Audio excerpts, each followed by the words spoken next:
Ok, bon bah bonjour, on va commencer ce sixième cours sur le premier chapitre du Tanya.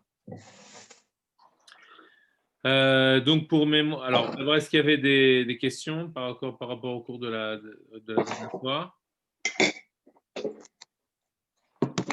Ok, on avait donc voilà, faut pas oublier que le début du Tanya, c'est toutes les questions de base qui sont posées sur la nature de ce personnage énigmatique dont on essaye de déterminer le profil, si on peut dire, qui est le Benoni.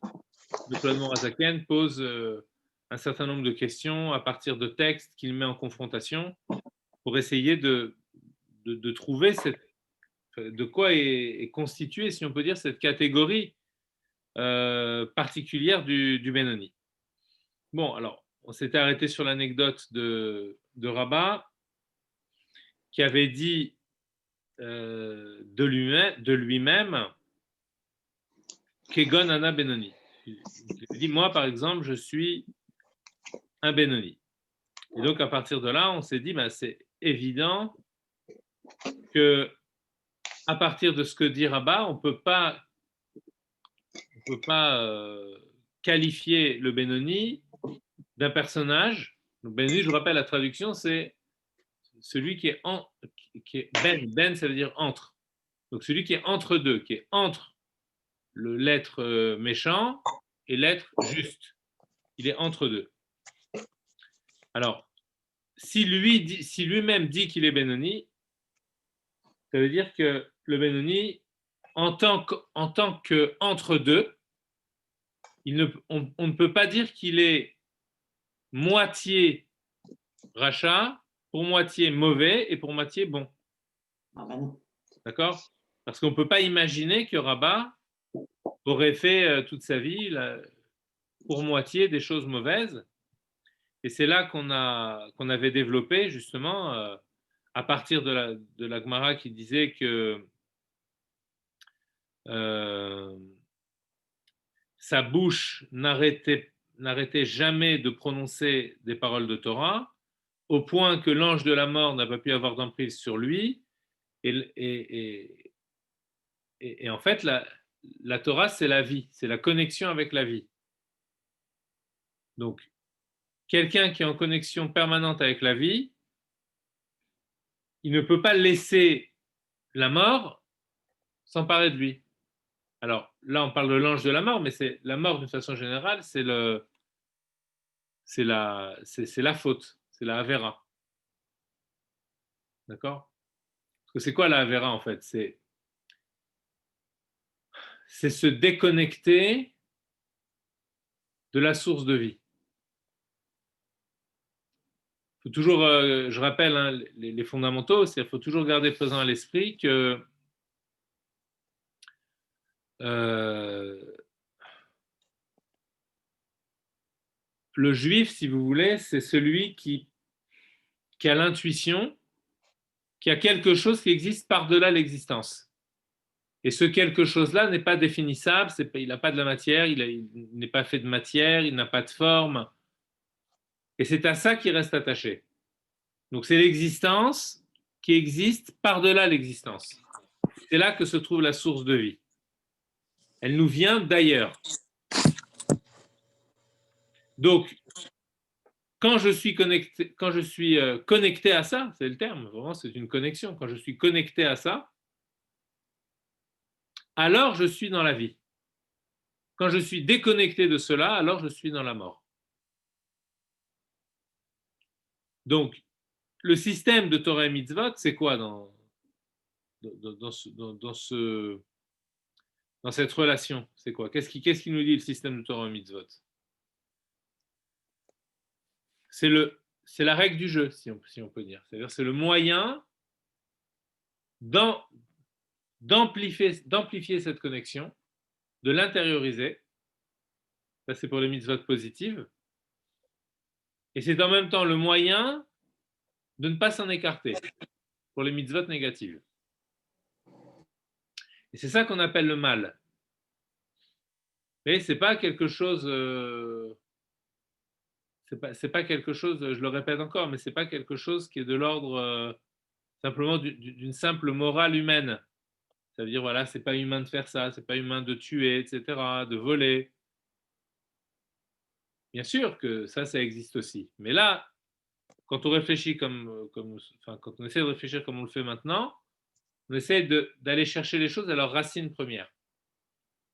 Ces actes qui sont dénoncés par la Torah, comme des actes de dégoût pour des animaux qui ne sont pas cachers, etc., tous ces actes-là, eh bien, ne procèdent plus de ce qui est avant la création.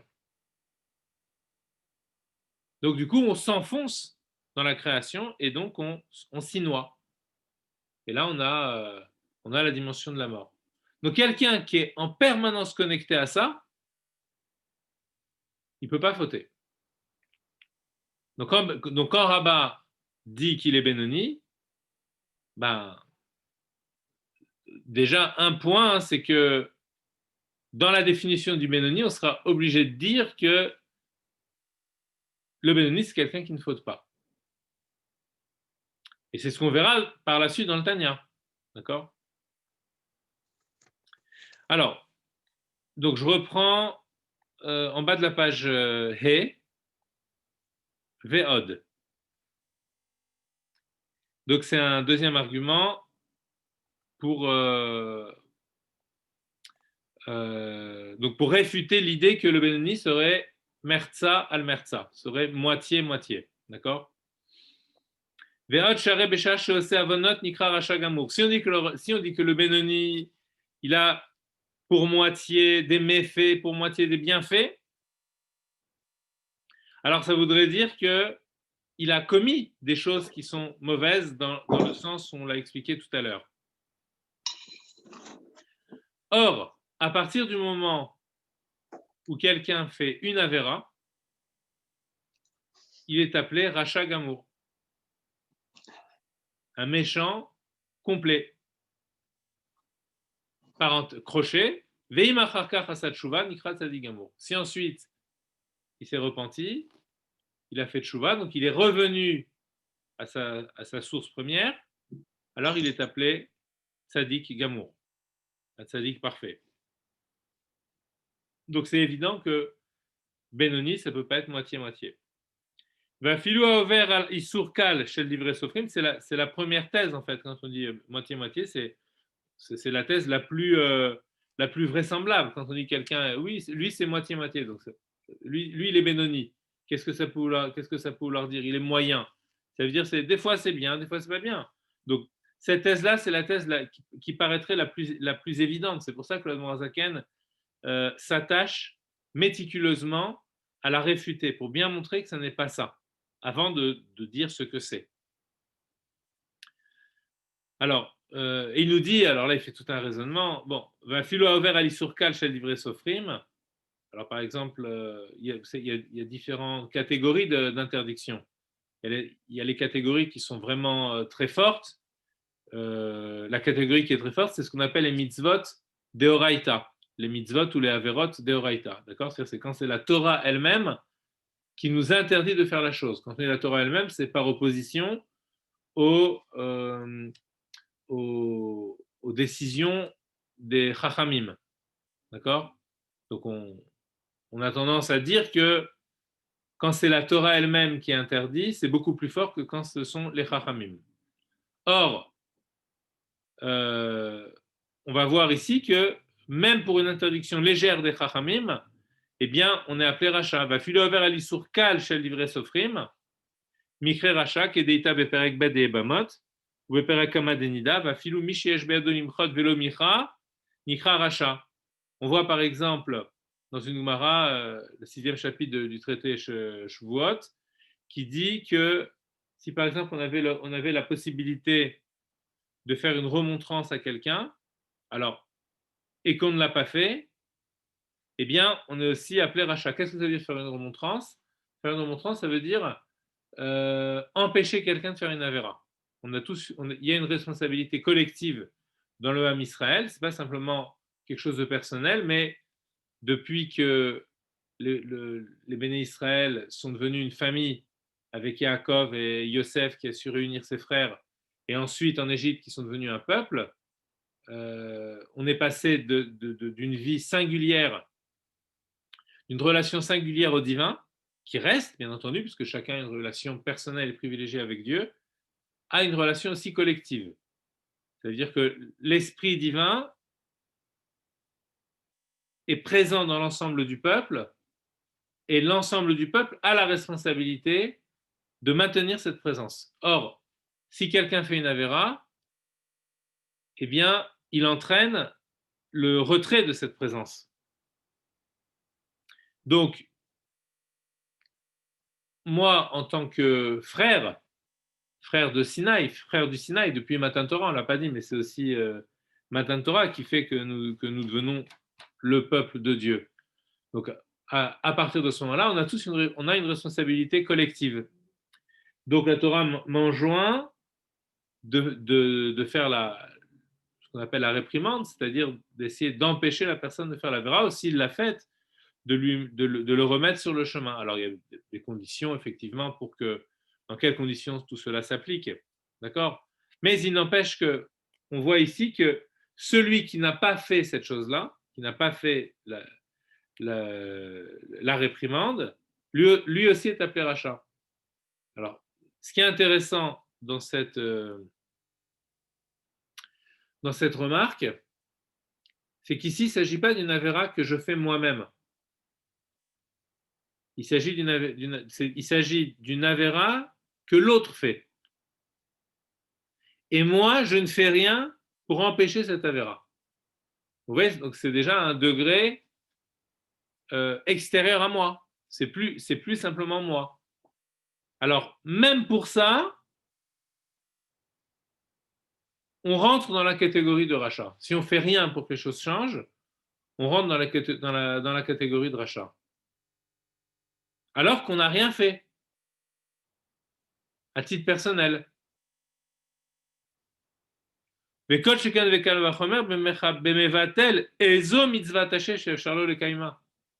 le Morazken, il nous dit, si déjà, en ne faisant rien, mais simplement en n'empêchant pas que quelque chose se fasse, je suis appelé rachat, à plus forte raison, si moi-même je n'accomplis pas une mitzvah que je pouvais accomplir. Puisque même quand je ne fais rien, je suis déjà appelé rachat. Si j'empêche pas que quelque chose se fasse. Donc je n'ai rien fait. J'ai juste pas fait en sorte que quelque chose de mauvais ne se fasse pas. Là, je suis appelé rachat. Alors, si je ne fais pas quelque chose que je devais faire, moi, que je devais faire moi, pas l'autre, vous voyez? Alors, à plus forte raison que je serai appelé rachat. Vous avez compris le raisonnement qu'il fait? C'est un raisonnement de Kalvachomer, a fortiori. Oui? Dites-moi que je sache si... Si vous n'avez pas compris, dites-moi, je peux essayer de le réexpliquer. C'est un raisonnement très, très fort qu'il fait là. C'est clair. Pardon? C'est clair pour moi. Ouais? D'accord. Alors, Raya, on t'entend pas. ah, vous parliez? Non, parce que Raya, je crois que Raya était en train de parler. On vous entend pas, Madame Bokobza. Tu as coupé le son. On n'entend pas. Oui, je suis désolée, je manipule un peu difficilement. Alors oui, voilà, c'est bon. Non, tout est clair, c'est bon. Tout est clair, d'accord. Ok. C'est bon, merci. Kemokol chef Charlo la Asok Batora Veno Osek. Alors, exemple de mitzvat assez, un commandement positif que je pourrais accomplir et que je n'accomplis pas. Et c'est là ici vraiment le commandement le plus fréquent, parce que c'est le plus dur à accomplir en permanence. C'est par exemple, si j'ai la possibilité d'étudier la Torah, c'est une mitzvah assez d'étudier, et que je ne le fais pas, Sha'alav Darshurazal Kitvar Hashem Baza. Donc il y a un passou qui dit il a dénigré la parole de Dieu, ben les Chachamim appliquent ce passouk à celui qui n'étudie pas la Torah alors qu'il pourrait l'étudier. Ikaret Vegomer, Ikaret Ikaret, il mérite le retranchement du peuple, Vegomer. Donc voilà, même celui qui n'étudie pas, c'est des mots qui sont forts pour dire que quelqu'un qui n'accomplit pas un commandement positif alors qu'il pouvait le faire, ben lui aussi rentre dans la catégorie de rachat. Ou pshita des mikri rachat fait meover issour des rabanan. Et donc, le Zaken nous dit, il est appelé rachat encore plus que celui qui transgresserait un issour une interdiction des chachamim, parce que là, on est vraiment, j'allais dire, au cœur de la fournaise. Là, on est vraiment au niveau des interdictions qui ont été prononcées par Hachem lui-même. Donc, il est appelé rachat directement, puisque c'est cela le critère, il est là. Puisque la connexion avec ce qui est avant la création, elle se fait au travers de la Torah. La Torah, si vous voulez, c'est intéressant, ça nous permet de voir une définition de la Torah. La Torah, c'est cette... Comment on pourrait dire ça? La création du monde, c'est un véritable changement, si vous voulez. Je fais une petite parenthèse, si vous voulez. Quand le monde est créé, il y a quelque chose qui a changé. Alors, évidemment, c'est une impression que quelque chose a changé. Que le monde est arrivé, mais en fait, Dieu lui-même n'a pas changé. Donc, c'est quoi la Torah par rapport à cela? C'est la possibilité de retrouver le non-changement de la création au cœur de la création. C'est comme si vous voulez, l'exemple qu'on pourrait donner, par exemple, quelqu'un qui est, c'est l'exemple de la notion d'équilibre, même d'équilibre physique. Vous voyez, par exemple, quelqu'un fait des acrobaties, il tourne dans tous les sens, etc. Donc, on veut dire son corps est en perpétuel changement, en perpétuel mouvement. Mais il y a une chose qui ne change pas, c'est qu'il garde l'équilibre. Et c'est ce qui lui permet de ne pas tomber, malgré les mouvements.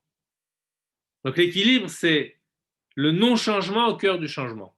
Comme quelqu'un qui est à vélo, il peut presque tomber à droite, presque tomber à gauche, mais il garde son équilibre. Donc l'équilibre, c'est la chose qui ne change pas et qui permet de rester soi-même, de rester dans son intégrité. Donc c'est la même idée. La Torah, c'est la parole de ce qui ne change pas, alors même qu'on est dans un monde qui a changé. Enfin, alors même que le monde, c'est l'idée même du changement, si vous voulez. Et bien un passage qui nous dit Ani Hashem lo shaniti. Je suis Dieu, je n'ai pas changé. Donc ça montre bien que la Torah, c'est pour ça que la Torah, c'est l'équilibre du monde, si vous voulez. Parce que c'est vraiment l'idée de ce qui ne change pas. Voilà. La Torah raconte Bereshit bara Elokim et Hashem et Haaretz. Mais Hashem, lui, il ne change pas. Même au cœur du monde. Bon, on ferme la parenthèse. Veimken al korcha benoni ein bo afilu avon bitul Torah. Donc on est obligé de dire que le Benoni, c'est celui qui n'a pas la moindre faute, ni même celle qui est tellement fréquente de l'annulation de l'étude de la Torah. Ou mishumachita rabba be'atzmo lomar shu Benoni. Donc, si on disait que le Benoni c'était moitié-moitié, alors ça voudrait dire que forcément Rabba se serait trompé sur son propre compte en disant qu'il est Benoni. D'accord? Donc je vous rappelle, la première thèse c'était quoi? C'était celle qui disait que le Benoni c'est celui qui a pour moitié des fautes, pour moitié des avérotes, des bienfaits. Alors il revient sur cette thèse et il insiste, il dit mais cette thèse-là, elle est complètement fausse on ne peut pas dire ça, puisqu'on voit que c'est l'expression courante. Dans le parler populaire, on dit fréquemment que quelqu'un qui est à égalité entre les fautes et les mitzvot, c'est quelqu'un de Benoni. Alors il lui dit, ok, mais cette expression populaire, en fait, Ve'ad amrinan be'alma, donc je reprends dans les mots. Donc, oui, mais le fait que l'on dise dans le monde, des mersa al mersa mikre benoni, que moitié-moitié, celui qui a pour moitié de faute et moitié de mitzvot, il est appelé benoni. Verov zachiyot, celui qui a une majorité de mérite ou de mitzvot, mikre tzadik, est appelé tzadik. Ushem amushal leinyan sachar veonesh. Il nous dit ces affirmations ont leur valeur aussi, mais simplement concernant le bilan, si on peut dire, le bilan de vie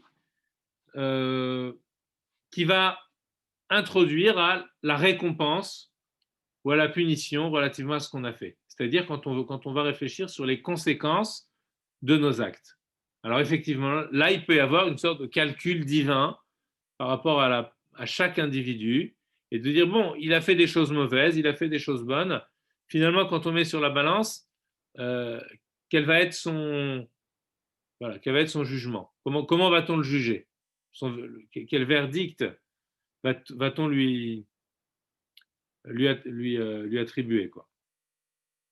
Alors là, par rapport à ça, on va dire oui, Mertza, moitié-moitié, c'est un Benoni,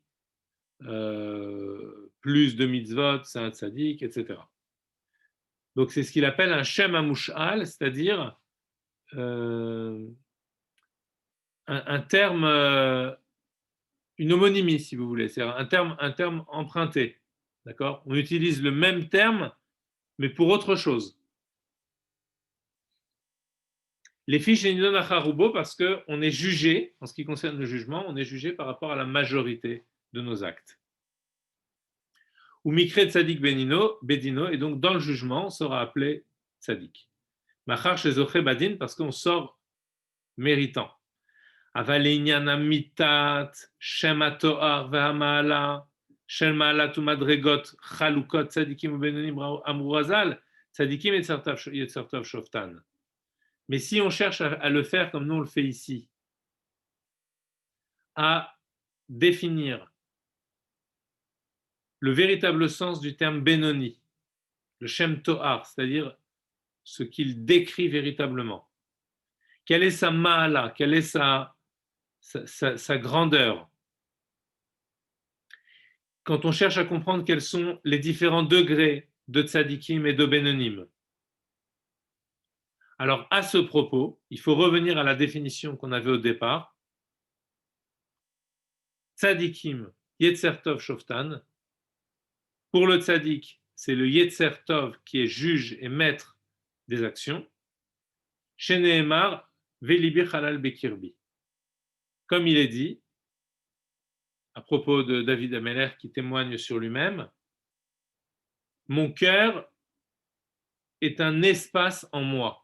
Halal, ça signifie un vide, un creux. Mon cœur est vide en moi. Que veut-il dire? Vide de quoi? She'en lo yetzara. Il a éliminé complètement sa tendance vers le mal. Kiarago beta'anit, à force de jeûne, il a fini par éliminer le yetzara. Pourquoi le jeûne? Parce que vous en pensez quoi d'ailleurs? Je pourrais vous demander pourquoi c'est le jeûne?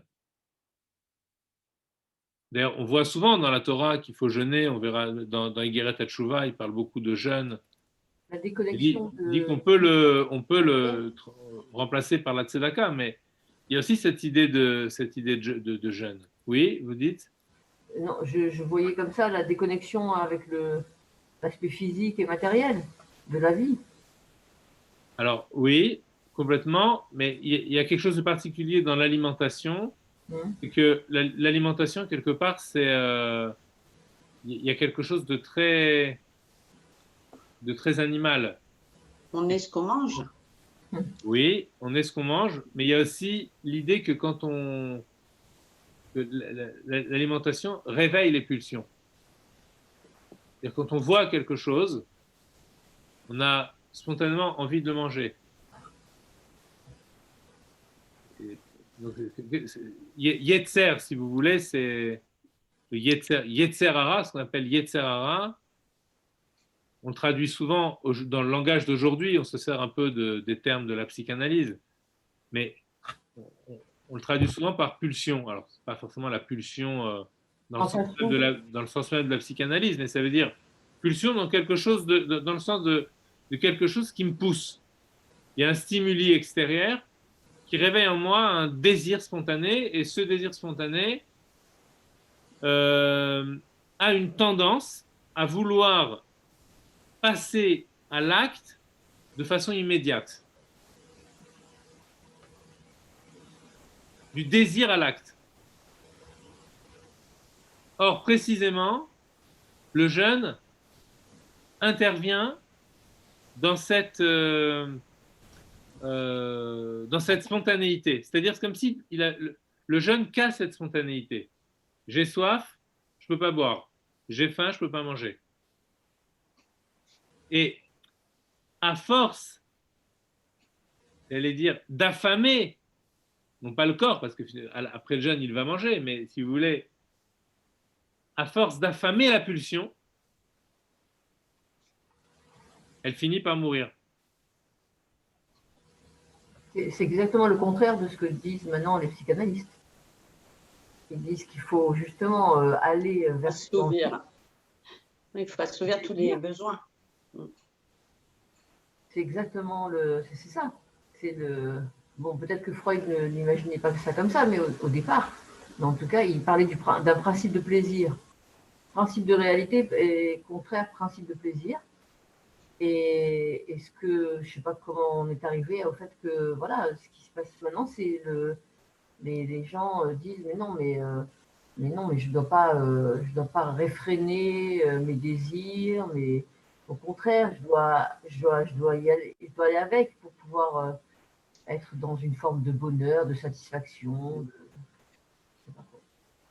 Oui, le problème, c'est que alors, moi, je ne connais pas suffisamment la psychanalyse pour pouvoir vous répondre précisément, mais c'est le problème de la frustration. Là, vous soulevez le problème de la frustration, c'est-à-dire que Ne pas se frustrer. il appartient au désir de vouloir s'accomplir. Ah, excusez-moi, je peux intervenir? Oui, bien sûr. Oui, en fait, non. Moi, ce que je comprenais, moi, avec les cours que j'ai eus, c'est que c'est pas une question de plaisir uniquement, c'est que l'épanouissement personnel permet d'ouvrir l'esprit pour avoir un maximum d'informations. Plus on est frustré, plus on s'enferme, et plus on s'enferme, plus on ne voit rien, alors que le contraire, en fin de compte, c'est pas assouvir ses désirs, c'est lorsqu'on apporte quelque chose et qu'on est épanoui, on est à même de pouvoir écouter le reste. C'est-à-dire que quand on est frustré et amer et gris, on peut pas, on s'enferme dans un espèce de carcan. Voilà, c'est ça où voilà, ça va en contradiction avec ça pour moi. Alors, d'abord, il faut savoir que tout le Tanya parle de ce sujet-là. D'accord? Ça, je m'en doute. On va pas pouvoir donner tous les éléments aujourd'hui, mais juste pour essayer d'apporter quand même aussi quelque chose par rapport à cette réflexion. Quand on regarde la Torah, elle est remplie d'interdits. Il y a 365 interdits. Oui. Alors, si on regarde les méthodes d'épanouissement personnel, de développement personnel d'aujourd'hui, comme Oui. vous le dites. On aurait plutôt tendance à dire oui, mais si tu t'interdis trop de choses, tu vas te frustrer. Et donc, si tu te frustres, tu te renfermes sur toi-même. Je refais un peu le raisonnement que vous avez Oui. fait. Et Oui. si tu te renfermes sur toi-même, bah, finalement, tu n'arrives plus à voir le monde, etc. OK? Alors, je reprends le raisonnement que j'étais en train de faire, c'est que si on analyse le désir de par lui-même, alors le désir a une tendance naturellement, et ça, il y a des textes de Freud qui le montrent, hein, que le désir a une tendance à vouloir sortir vers le concret, à vouloir se réaliser, à vouloir passer, dans le langage philosophique d'Aristote, on parle de la puissance et de l'acte, c'est repris dans la Torah, le koach et le poel, il a une tendance à vouloir passer de la puissance à l'acte. D'accord ? Le désir, c'est une puissance en nous, une puissance, c'est quelque chose qui est en potentiel, et dans sa nature, il tend vers l'acte. C'est-à-dire que tant qu'il ne s'est pas réalisé, il est dans le manque. C'est d'où l'idée de frustration. Ce qui lui manque, c'est de réaliser. Simplement, Excusez-moi, monsieur Bellamou, je oui, peux vous interrompre? oui, Vous avez traduit de la puissance à l'acte, j'ai pas noté. C'était quoi les termes en hébreu? koach et poel. D'accord, excusez-moi, merci. Simplement,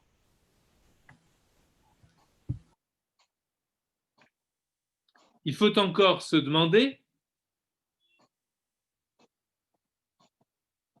ce désir qui tente, qui dans sa nature tend à son propre accomplissement, dans l'économie générale de la personnalité, qu'est-ce qui tend à s'accomplir? Et c'est là qu'on va être en porte-à-faux. Parce que ce qui tend à s'accomplir, c'est une perspective de l'ego. J'ai vu quelques vidéos de coaching, etc. Il y en a plein qui traînent partout sur Internet. Enfin bon, c'est pas compliqué de comprendre un petit peu de quoi il s'agit. Quand on entend tous ces formateurs parler, il y a un point qui revient très fréquemment pour réussir justement à développer la personnalité, c'est la fixation d'un objectif de vie, d'un projet de vie qui va s'articuler par des objectifs, des micro-objectifs qui vont ensuite permettre de se ramifier vers un objectif plus grand et finalement pour arriver Accomplissement des objectifs. voilà, à l'accomplissement de ces objectifs, etc. etc. Mm. Dans tout ce système-là, on est toujours dans des accomplissements d'objectifs privés. C'est-à-dire, c'est moi qui veux accomplir quelque chose pour moi. Donc, quelque part, on ne sort pas de la sphère de l'ego. Pas nécessairement. Après, c'est là où je reviens. Après, c'est l'ouverture de l'esprit. Soit effectivement, on se focalise sur l'ego, sur soi-même, soit ça permet justement l'ouverture sur d'autres perspectives. Oui, mais même ces autres perspectives, Et toujours à son profit, quoi. même ces autres perspectives, d'une part, elles sont encore pour moi, et même lorsqu'elles sont pour l'autre, alors elles sont pour l'autre en tant que l'autre aussi va développer son moi. Et donc, quelque part, on est toujours dans ce même bateau du moi qui cherche à se développer. Et donc, c'est pour ça qu'on perd le sens, si vous voulez, très souvent, ces coachs-là, ils sont liés à des... je ne veux pas faire une critique, je ne dis pas que tout est mauvais dans ce qu'ils font, hein, mais ça veut dire, la critique que j'oppose à ça, si vous voulez, c'est finalement tout ça, c'est souvent lié à des business. Parce qu'on va vouloir aider les gens à se développer pour qu'ils développent leur business. Et donc, vous allez dire, OK, on s'ouvre vers quoi? La plupart du temps, c'est apporter aux gens la réussite. Rêve que tu vas réussir, c'est le rêve américain, le rêve de l'argent. Et donc, l'argent, c'est un amplificateur d'ego. On aura beau dire qu'on s'ouvre, mais ce sera toujours juste pour, voilà, pour sentir un petit peu plus qu'on existe. Et donc, par rapport à ça, si vous voulez, le projet du Tanya, il prend le contre-pied de toutes à l'avance, je dirais, parce que ça n'existait pas encore à son époque. Mais je veux dire, à l'avance, il prend le contre-pied. Et il nous dit, il y a un autre épanouissement personnel. Il y a quelque chose d'autre en nous qui peut s'épanouir. Et d'ailleurs, les grands coachs, quand ils arrivent au summum, très souvent, ils se posent des questions après, mais finalement, on a poussé des milliers de personnes à avoir des objectifs, mais pourquoi? C'est quoi le projet général de la vie? Et au terme de leur parcours, ils se demandent, mais finalement, le projet général de l'existence, c'est quoi? Je peux intervenir, excusez-moi, Ravella. Oui, en fait, effectivement, je suis d'accord. Si on s'arrête juste à ce moi-même, mais en fait, le coaching, parce que je suis aussi, le coaching permet aussi. Vous êtes le coach coaching, en fait. de vie?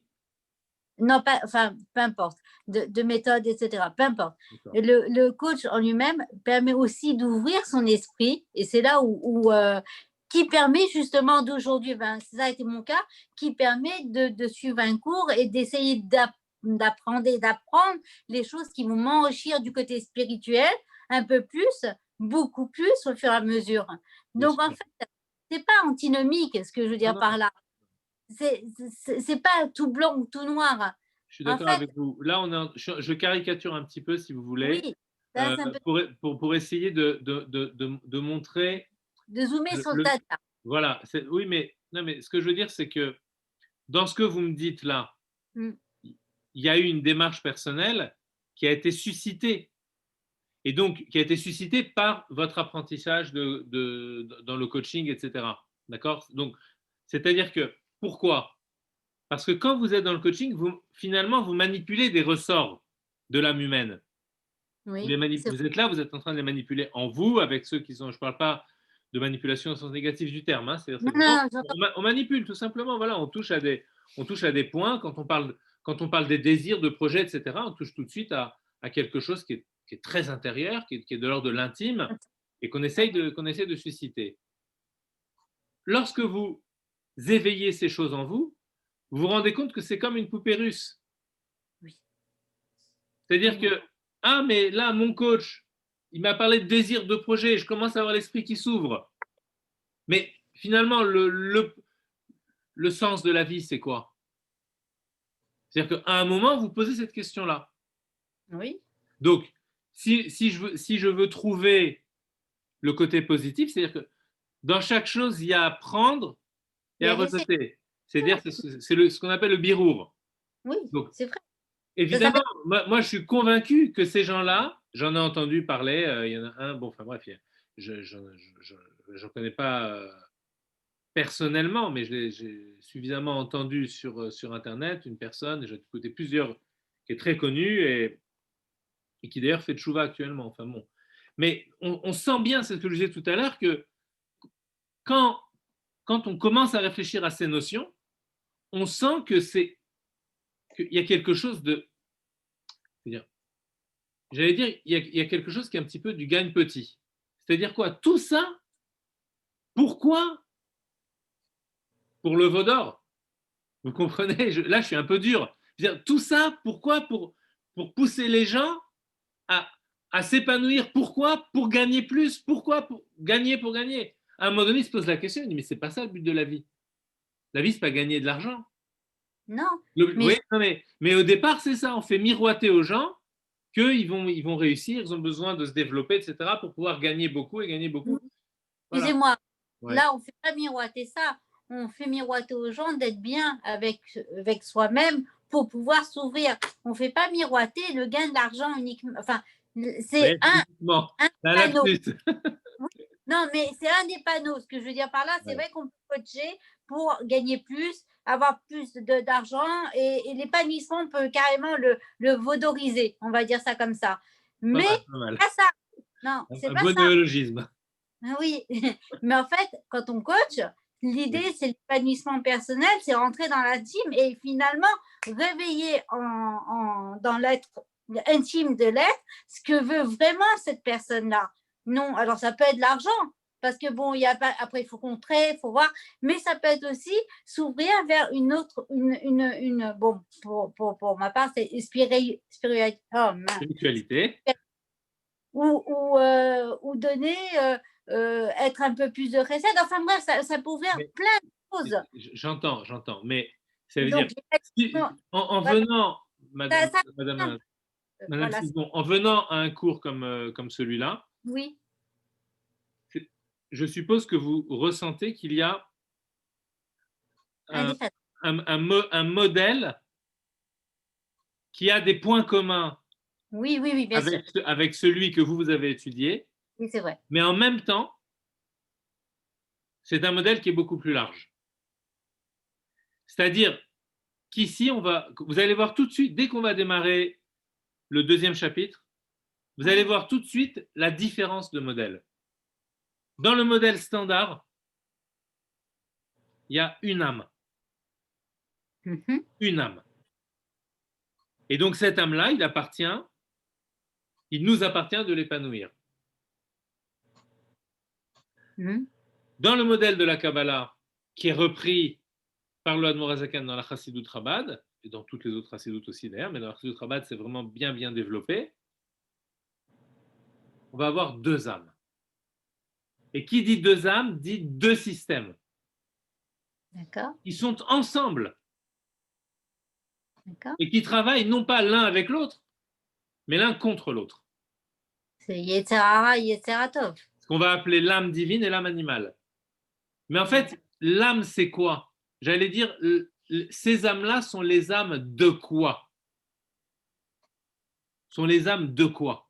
Et là, vous allez peut-être comprendre d'où vient cette attirance vers la spiritualité. Parce que si ces âmes sont entremêlées, sont entrelacées, elles sont pour autant différentes.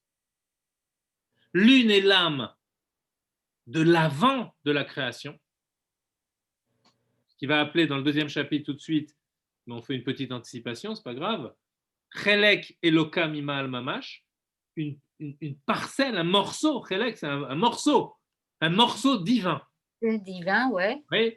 Et l'autre, c'est le premier chapitre, c'est une âme qui vient de l'autre côté, c'est-à-dire si on fixe comme point de repère ce qui est avant la création, alors l'autre côté, c'est ce qui est de l'ordre de la création. C'est-à-dire que l'une, elle est l'âme de la création et l'autre, elle est l'âme du divin. Divin, oui. Et donc forcément, les désirs vont être complètement différents. Puisque ce qui est la pointe supérieure de l'âme, il faudra qu'on fasse l'architecture de l'âme, si vous voulez, le plan de l'âme. Mais dans l'inconscient, dans la Chassidut, il y a 3 degrés. Le plus haut degré, c'est ce qu'on appelle la Emouna, le point de croyance, c'est la pointe de l'âme. Et observez que vous ne pouvez rien faire si vous n'y croyez pas. Et ça, c'est peut-être pas dit dans les séances de coaching, mais ça veut dire c'est vraiment le point aveugle, si vous voulez. On se rend pas compte que c'est ce qui est derrière tout ce qu'on fait. Derrière tout ce qu'on fait, c'est qu'on y croit. Simplement, on le dit pas. Voilà, on le dit pas parce qu'on ne se rend pas compte que c'est ça qui est derrière. On y croit, ça veut dire on porte un crédit absolu à cette chose-là. Oui. Deuxième point, juste en dessous, c'est le désir. C'est-à-dire que d'une fois qu'on croit à quelque chose, on désire. On désire on désire aller vers cette chose-là. Et troisième moment de l'inconscient des deux âmes, parce que le modèle est le même dans les deux âmes, c'est la volonté. Et après la volonté se met en mouvement l'intelligence, les sentiments et les forces de réalisation. Donc là, on a schématisé, si vous voulez, tout le modèle de l'âme dans le système de la Kabbalah. Donc, quand on fait quelque chose, on doit se demander, mais de quelle âme ça vient, si vous voulez. Voilà. D'accord. Alors, comme il y a des entremêlements entre les deux, ben effectivement, il peut arriver que l'âme animale, quand on essaye de l'épurer, de se dire, voilà, regarde que tu as des capacités, etc., ben, comme elle colle à l'âme divine, si vous voulez. Donc, quand elle remue aussi l'âme divine. Donc forcément, à ce moment-là, vous dites, ah, mais tout à coup, j'ai un désir de spiritualité. Mais pourquoi? Oui, parce que tout ça, c'est lié.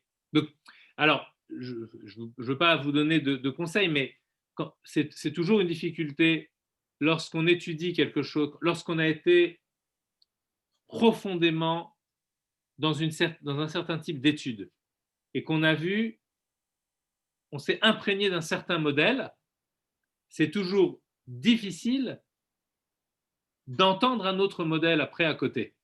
Mais c'est un effort qu'on est capable de faire parce que précisément, dans la Chassidoute nous montre que tout vient de Dieu et que tous les modèles finalement ont été créés par Dieu. Simplement, donc c'est comme une sorte de pâte à modeler comme ça qui peut se malaxer et se reformer à loisir. Simplement, le modèle de la Kabbalah, c'est un modèle qui nous montre c'est le modèle du modèle, c'est-à-dire c'est le modèle qui nous montre comment fonctionne le modèle et comment fonctionnent tous les autres modèles qui s'en écartent, si vous voulez. Il ne s'agit pas d'un dogmatisme. Très important de comprendre ça. Il s'agit de repartir de la base. On est dans un schéma de création et donc l'opportunité d'un schéma de création, c'est qu'on a la possibilité de repartir du néant à chaque seconde. Et vous vous servez de ça quand vous dites à une personne, mais imagine que tu viens de naître maintenant, tu pourrais tout reconstruire. Vous faites intervenir, sans vous en rendre compte, un schéma qui part d'une création ex nihilo. Ouais, c'est peut-être ça comment dirais-je, le kavzechut, l'avantage qu'on pourrait trouver à ces modèles de coaching. C'est que finalement, on peut repartir du néant et reimaginer et se donner des bons points d'appui, en fait. Mais le problème, c'est que pour démarrer du néant, on est obligé d'avoir la révélation, si vous voulez. On ne peut pas partir du néant comme ça. Parce que remonter au néant, c'est une inspiration. D'accord. Qu'aucune philosophie n'a eu, puisque toutes les philosophies en Occident n'ont pas l'inspiration du néant. Elles en ont de façon, on va dire, d'une façon hypothétique. D'accord? Chez certains philosophes grecs, d'une façon hypothétique. Voilà, on dit, et si ça existait chez Platon, est-ce que ça peut exister? Et finalement, la conclusion, c'est que non, le non-être, avec Parménide, l'être est, le non-être n'est pas. Le non-être, donc le néant, ça n'est pas, ça ne peut pas exister. On est plongé dans l'existence, point. Il n'y a pas d'autre chose avant. Voilà. Mais si vous voulez, l'inspiration juive, c'est le don de la Torah, le Sinaï, c'est que ce qui est avant la création s'est manifesté et continue à se manifester à nous. Et ça fait il y a des irradiations de cette chose-là qui tombent, par exemple, voilà, chez les coachs, qui disent, mais on voit bien qu'une personne est capable de se remettre en question et de tout changer dans sa vie, comme si elle venait de naître maintenant. On le voit que c'est possible. Mais oui. Alors, pourquoi? Parce qu'il y a dans le monde cette inspiration-là, du ex nihilo, qui s'est diluée dans différentes couches de la population. Elle éclaire comme ça, elle rayonne de façon lointaine. Et certains l'attrapent. Mais la chance qu'on a, nous, c'est d'être complètement dedans, si vous voulez. Ce n'est pas simplement dans des rayonnements de surface. On est complètement à l'intérieur de cette chose-là. C'est notre objet de travail. Et c'est pour ça qu'il va falloir dissocier Nefesh Elokit, Nefesh Abahamit, pour que s'épanouisse en moi ce qui provient d'avant la création, c'est-à-dire ce qui me permet de changer véritablement. D'accord. On va voir. Ouais, comme vous dites. Monsieur Benamou, c'est au pied du mur qu'on juge le maçon. Mais voilà, il faut rentrer, vraiment s'imprégner complètement du livre et du modèle qu'il présente. Et à ce moment-là, on peut juger. Vous voyez? Il n'y a pas à juger. Il y a soit on accepte et on y va, soit on n'est pas arrivé à un niveau et on n'y va pas. Vous voyez ce que je veux dire? Et c'est pour moi. Je pense que ça part d'une intuition. C'est-à-dire que toute la force du modèle créationniste, si on peut dire comme ça, j'aime pas trop cette expression-là, ça fait des références à des courants. Enfin, sont pas du tout les nôtres, mais toute la puissance, c'est la puissance voilà, du flair. C'est-à-dire, je sens qu'il y a quelque chose. D'ailleurs, on se sert de cela dans le schéma dans toute forme de déduction, on s'en sert. Vous prenez un enquêteur, il voit un cheveu, il dit, mais donc c'est qu'il y a quelque chose, c'est qu'il y a bien quelqu'un qui est passé par là, qui a laissé une trace.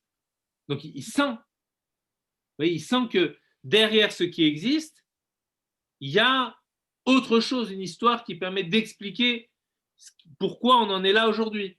Pourquoi il y a telle personne qui a trouvé la mort dans des conditions dramatiques, etc. Que s'est-il passé? Par qui a-t-il été tué? Il sent bien qu'il y a quelque chose. Ouais, c'est quelque chose qui existe dans l'humain, mais qui est réduit à un système de causalité. C'est-à-dire, c'est-à-dire que nous, tout le monde a cette chose-là, mais chez la plupart des êtres humains, cette chose est réduite à un schéma causal. C'est-à-dire que j'ai un effet et je subodore qu'il y a une cause. Et donc, je commence à me mettre en quête de cette cause. Mais là, on est en train de parler de la cause des causes. Et ceux qui perçoivent, qui pressentent qu'à toutes les causes, il est encore une cause première qui, elle, n'a pas de cause, alors ça demande une intuition d'une très, très haute perspicacité. Et c'est l'intuition juive par excellence. Sentir que le schéma causal n'est pas éternel. Ce qu'on appelle aparte ante, c'est-à-dire qu'il n'est pas éternel dans le passé, une éternité du passé. On remonte d'une cause à une autre cause, à une autre cause, à l'infini. Et là, à un moment donné, il y a Bereshit, il y a un commencement. Jusque-là, je suis parfaitement. Ok. C'est génial. Très, très bien. Bah oui, c'est votre âme juive aussi qui oui. Regardez, je reviens au point avant notre discussion, notre grand débat avec Marilyn. Désolée. Est-ce qu'on n'a pas un début de réponse quand on dit quand on parle d'élimination du Yetzer Hara, en fin de compte, quand on se replace dans le fait de savoir qu'est-ce que c'est que le Benoni? Est-ce qu'on n'a pas un début de réponse avec ça? Alors, dites-moi comment vous le voyez, parce que en tout cas, il n'y a pas vraiment. Pour dire un début de réponse, en tout cas, il y a des éléments qui vont nous permettre de construire la réponse. Effectivement, il y a déjà là des éléments. Oui, enfin, c'est-à-dire le fait de faire disparaître le Yetzer Hara, donc qui existe de façon évidente. Donc, c'est travailler contre lui constamment. Et est-ce que ce n'est pas ça, en fin de compte, le Benoni? Alors, le Benoni, donc, vous êtes vraiment très. J'en reviens, je vous ramène. Mais le Benoni, et sur le plan psychologique, ce sera aussi très intéressant. Bon, on va faire un petit panorama général, si vous voulez. On entrera dans les détails, bien entendu, par la suite, mais le Admor Hazaken va distinguer différents degrés dans l'âme. Donc, on est vraiment dans une structure, dans l'étude de la structure du nefesh, de la structure de l'âme. Donc, il va montrer que dans l'âme, donc dans l'âme animale, par exemple, il y a des désirs, il y a des réflexions, il y a des sentiments, et il y a des instances aussi d'accomplissement, qui vont être la pensée, la parole et l'action. Dans l'âme divine aussi. Donc tout ça, ça se superpose. Il y a un désir de l'âme divine, qui est un désir d'aller vers l'origine première qui précède le monde, puisque l'âme divine, c'est une partie de cette chose-là dans le monde. Donc, tout son système de kochot hanefesh, de force d'âme, est orienté vers cet avant, puisque son système de force est intégré au monde. mais il est intégré au monde et en même temps, il tend à la faire aller vers ce qui précède le monde. Et le Admour Azaken va nous dire ici, la partie d'échec, elle se joue entre les blancs et les noirs. C'est-à-dire que le Yetzer Hara, il va vouloir prendre le contrôle de la dimension réelle de l'existence, pensée, parole, action, donc qui est le corps qui s'exprime par pensée, parole, action. Et le Yetzer Tov, lui aussi, voudrait que ce territoire-là soit conquis par lui. C'est quoi le Benoni? Ce n'est pas celui qui, comme David Ameler, a tué à force d'affamer ses désirs ses désirs égotiques, si vous voulez, qui sont simplement liés à des accomplissements de l'ego, si vous voulez, à des autoréalisations de l'ego. Il a su affamer et donc tuer véritablement, la métaphore qui est prise ici, c'est la métaphore du crime. Il a su tuer cette chose-là en lui. Ça, c'est le. Donc, il a plus ces désirs-là. Le Benoni, il les a encore. Sauf que il ne leur donne pas accès à la réalisation. Pourquoi? Donc, à pensée, parole et action. Pourquoi il ne leur donne pas accès? Parce qu'il donne accès à la réalisation du désir divin. Vous comprenez? C'est là qu'il est le Benoni. Et quelque part, il y a un épanouissement qui est encore beaucoup plus fort, parce que, même que chez le tzaddik, parce que c'est lui qui est véritablement au contrôle des manettes. C'est lui qui est aux manettes. C'est lui. Alors évidemment, on verra qu'il est aidé de Dieu, etc. Mais c'est quand même lui qui dit, vous vous rendez compte la puissance? C'est-à-dire, il dit, le désir, il est là, mais il le regarde de haut. Très bien, désir, tu es là, mais tu n'es pas obligé d'aller vers la réalisation. Comprenez, comme vous disiez, Madame Cohen, aujourd'hui, on dit aujourd'hui que l'épanouissement, voilà, c'est quand on réalise nos désirs, c'est comme ça qu'on trouve le bonheur et tout ça. Mais il faut se rendre compte aussi, d'abord, je ne suis pas sûr que la psychanalyse est d'accord entièrement avec ça, parce que j'avais entendu une fois une psychanalyste qui disait que ça voulait. Ça ne veut pas dire qu'on laisse libre cours à tous nos désirs. Vous vous rendez compte un petit peu? Ça justifierait les crimes, ça justifierait tout. Vous voyez? C'est pas ça. Il s'agit bien entendu pas de ça. Mais où il est l'épanouissement ici? C'est autre chose qui s'épanouit. On fait intervenir des nuances, pas simplement conceptuelles, mais des nuances ontologiques, si vous voulez, de l'ordre de notre être. Est-ce que je laisse s'épanouir tout et n'importe quoi en moi, et même des choses que je pourrais penser être bonnes à s'épanouir, est-ce que je laisse s'épanouir, ou est-ce que je laisse s'épanouir ce qui en vaut véritablement la peine? C'est-à-dire, du point de vue existentiel, qu'est-ce qui en vaut véritablement? Vous voyez, qu'est-ce qui en vaut véritablement la peine? Vous savez, quand on se lève le matin, on peut se demander pourquoi je vais me lever. À partir du moment où on a suscité du désir chez quelqu'un, alors on va se lever. Parce qu'il y a du désir. Et le désir tend naturellement à vouloir s'accomplir. Donc à partir du moment où j'ai réveillé le désir, il n'y a plus de question. Pourquoi je me lève? Je me lève. Mais c'est en même temps un danger. Parce que je peux me lever pour n'importe quoi. Vous voyez, dans tout ce qu'on fait, il peut y avoir des risques. Même dans les meilleures intentions, il peut y avoir des risques. Par contre, quand je me lève en me disant, je vais amener dans l'existence ce qui précède l'existence, je ne vais pas, l'existence ne sera pas pour moi l'occasion de trahir cette spiritualité, mais sera au contraire l'occasion de la révéler. À ce moment-là, je donne à l'existence son sens. Et là, je me lève pour quelque chose. Et à partir de là, je me fixe tous mes micro-objectifs. Vous voyez? Alors parfois, c'est l'inverse. On se dit, bon, vas-y, fais quelque chose de bien, lève-toi pour faire quelque chose de bien. C'est un schéma très général qui peut se prendre dans les deux sens, bien entendu. Mais on ne perd jamais de vue cet objectif qui est dit de façon très, très simpliste, si vous voulez, servir Dieu. Voilà, c'est ce qui est écrit dans les livres. Pourquoi je dis que c'est simpliste? Parce que les gens le prennent comme ça. En vérité, servir Dieu, c'est la cause la plus noble qui existe. Encore faut-il y mettre un contenu. Vous comprenez? Se rendre compte de ce que cela signifie véritablement.